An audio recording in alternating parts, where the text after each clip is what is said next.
Hello everyone, welcome back to my another mini blog. আজকে তোমাদের সাথে শেয়ার করব সেই দিনের ব্লগ যেদিন আমরা মায়াপুর থেকে ফিরছিলাম। মায়াপুর থেকে ফেরার পথে আমরা গেছিলাম কৃষ্ণনগরের মাদারসাটে। আমার অনেক দিনের ইচ্ছা ছিল মাদারসাট যাওয়ার, আর সেই দিন সেই আশা পূর্ণ হয়ে গেছে।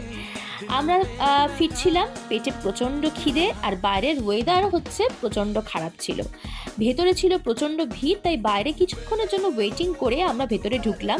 ম্যানেজমেন্ট দেখে তো আমি খুবই মুগ্ধ হয়ে গেলাম। এখানে পুরোটাই মহিলা পরিচালিত একটা ব্যাপার স্যাপার, আর এই ইন্টেলিজেন্ট রোবটগুলোকে দেখে তো আমি জাস্ট হতভম্ব হয়ে গেছি।